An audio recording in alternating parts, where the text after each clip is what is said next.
This is me. To paint a clear picture for you guys, I used to look like this. But with some hard work and dedication, I managed to transform myself into something that seemed impossible. What's up guys, and welcome to the channel. My name is Kilian and today I will show you guys how to blow up your chest with my awesome chest workout. If you are watching this and you're new, please subscribe to the channel. It would really mean a lot to me. I'm trying to get to 1,000 subscribers and together we will make it, guys. Every subscriber counts. If you like this video, I like you even more and I will waste no more of your time.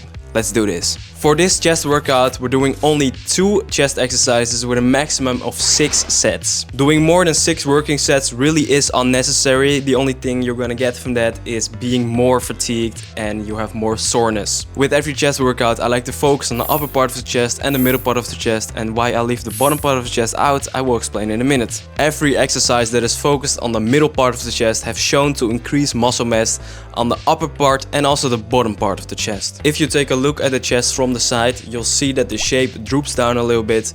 The bottom part is a bit fuller while the upper part is just a little bit more flat. And this is just the natural way a chest is shaped. But to even things out a little bit, I like to train my upper chest just a little bit more than the bottom part. In my opinion, the bottom part doesn't need any development while the upper part really does. So with that all being said, let's just get into the workout. As I said, we're doing only 2 exercises, which are the incline dumbbell press and the seated cable fly. For both exercises, we're doing 3 working sets, so we have 6 working sets in total, which is perfect. But before we start with the first exercise, we have to warm up the chest. It's really important to warm up before you start lifting heavy weights. If you are not warming up the certain muscle that you're gonna train, you can get injured very easily, and believe me, you really don't want that. Since we're starting with the incline dumbbell press, it's just easier to warm up with this exercise. We're going to grab some considerably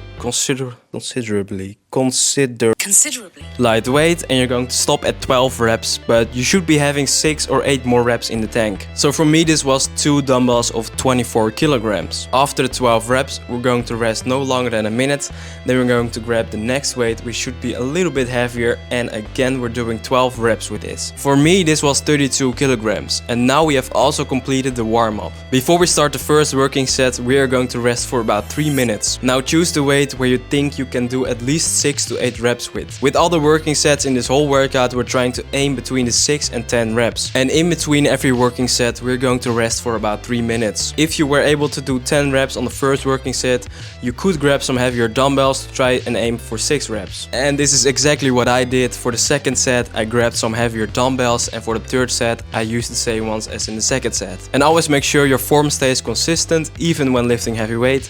So make sure you tuck your shoulder blades in and point them downwards. Then push the weight up where you're having your shoulder blades tucked in, and on the negative of the movement you should be going very slow. Okay, so for the second and third working set I did 6 reps, and now we're done with the first exercise and we're going to the next exercise. For the seated cable fly, you will need a bench between 2 cables. Make sure the angle of the bench is straight up and the height of the cables should be positioned at your middle pecs when you're seated on the bench. This could be a little bit tricky, but when you grab the cables, try and go over the bench with one arm and then sit down. I actually prefer this exercise over the pec fly machine, and it's mainly because you can stretch your pec out a little further with this one, while at the pec fly machine you are limited to where your pec is stretched. What I also like about the seated cable fly is that you have more stability. Sometimes when you're doing the standing cable fly, you tend to use more momentum when you're doing the movement, or if you are using heavy weight on the cable, you're just less stable if you're standing. So now we are not warming up. We're going straight to the heavy weight, to the 6 to 10 rep range. With this exercise, you should also tuck your shoulder blades in and point them downwards. Then let the cable stretch your arm back as far as possible, then squeeze your elbows together. So instead of thinking about bringing your hands together, you should think of bringing your elbows together. This way,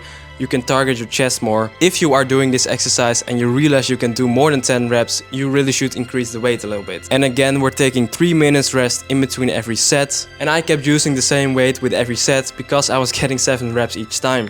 Consider this workout as a base. I would really recommend not doing the same exercises with every chest workout. So this workout is structured around 2 warming up sets and 6 working sets, with the first exercise a push movement and the second exercise a fly movement. So really make sure you have some variety in your exercises. So instead of doing an incline dumbbell press for the first exercise, you could also do an incline Smith machine press, or just an incline barbell press, or even a flat dumbbell press, a flat bench press, flat Smith machine bench press, or a supine press. It doesn't really matter. Any push exercise for your chest is okay. And for the fly movements, there are also a lot of variations, but just make sure you're doing one for the upper pec and one for the middle pec, or you can do both for the upper pec in my opinion. So I really hope you guys learned something from this, and please subscribe if you did, and if you want to see more videos, leave a like, leave a comment, and I'll see you guys in the next one.